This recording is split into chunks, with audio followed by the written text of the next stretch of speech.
rasam. One of the staples of South Indian families, go to comfort food for if you have a cold, cough, or feeling low. But many people think it's very complicated and take a step back while preparing it.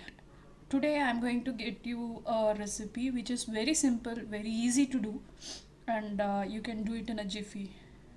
So even amateurs, starters who are just starting to learn to cook can do this recipe without any fear of going wrong. So let's get started. I'll take you through the recipe now. Let us see what are all the requirements. You need a pressure cooker for this, and about 50 grams of tur dal, red chilies, curry leaf, garlic, tomato, a little tamarind, lemon sized tamarind.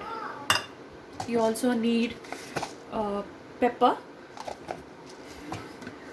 cumin, and you need coriander, and also salt to taste, oil,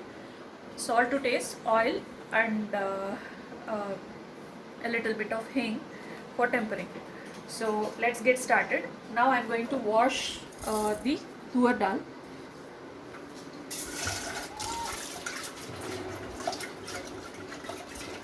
Wash it well. Drain off the water completely.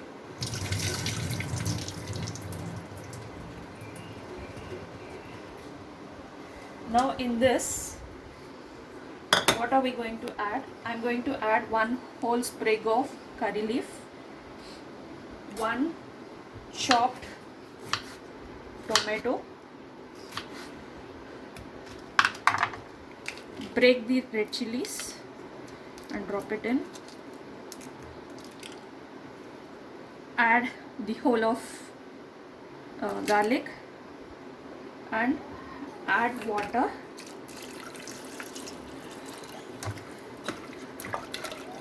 Till you cover the dal. Salt to taste. And then we are going to soak the tamarind.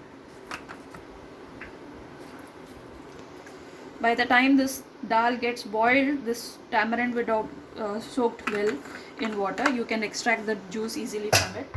Now I am going to take a mortar and pestle. I have a stone one. I am going to add about 1.5 teaspoon of pepper, about 1 teaspoon of jeera, and pound this. Or make a coarse powder. I'll show you the consistency.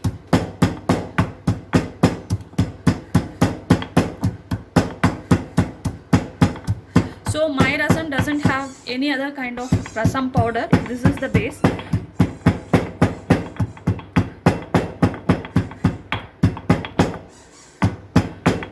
See the consistency here. It's just a coarse powder, coarse ground powder. So this we are going to put it in the dal. Mix it up. Close the pressure cooker and switch on the stove. Let the dal boil for about 5 to 6 whistles. So we have put everything in the pressure cooker. So now it is more or less cooked. So let's see how it looks. See this is the consistency. If you see the dal, how it has cooked, it has just, you don't need to mash it, cook it completely. See, it's splitting up. So this is the consistency which you need. Now we are going to mash this dal. I have this mashing thing which I use. If you don't have it, you can mash it with a round ladle like this. So I'm going to mash it. Just see how I'm mashing it. So you don't need any particle of tomato or curry leaf or garlic to be seen. So you have to mash it. You can I wouldn't suggest you to put it in a mixer grinder, because one, this is hot, there is a chance of the steam overflowing and you might get burnt. So this is the best way to mash it. Either use this masher or use the ladle. You can also use the potato masher if you have.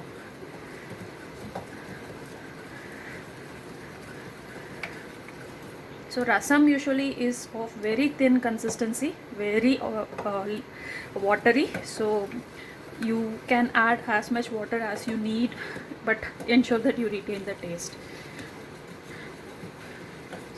So I'm going to mash it for good 2 to 3 minutes till all the dal is completely mashed and all the tomato pieces are mashed and all the garlic is mashed, and the flavor of pepper and jeera also gets well mixed into this mixture.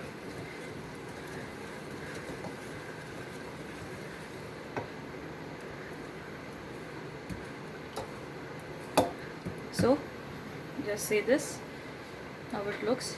To this, now you remember the tamarind which we have soaked in water.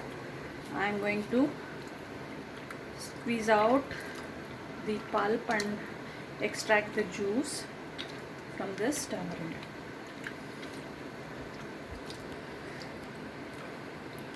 Just squeeze it with your hand.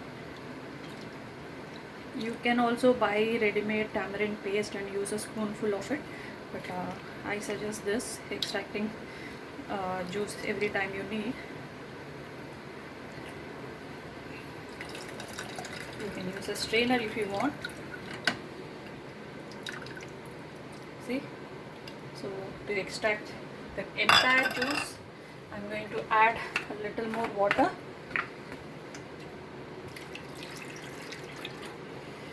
Then again squeeze off.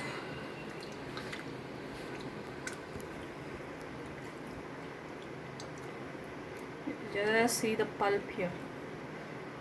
Nothing is left of the tamarind, the flavored portion.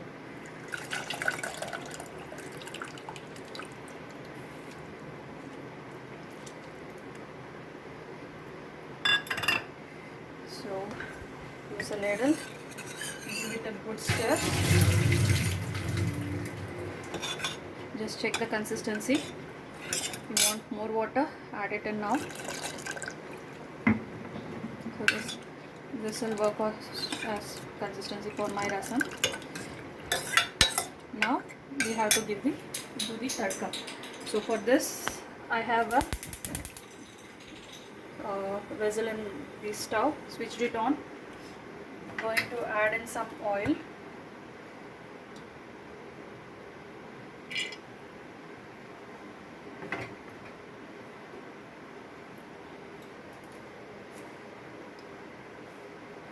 And then to this I am going to add 1 spoon of mustard seeds. Let the mustard seeds splutter.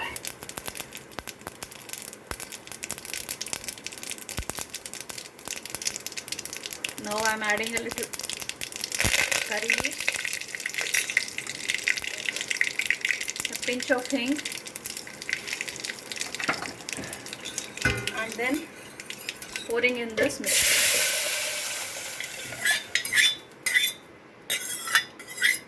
Bowl is empty. Then bring this to a boil. So you can see the rasam is boiling now. You need not let it boil for too long. Just a soft boil is fine. So I'm going to switch it off now, and then add in the coriander. I'm just going to chop it inside straight after switching off, because the flavors are best infused just in the steam, and give it a stir. So the rasam is done. See, this is how it looks. This you have it with rice and a dollop of ghee. It tastes heavenly with aloo fry.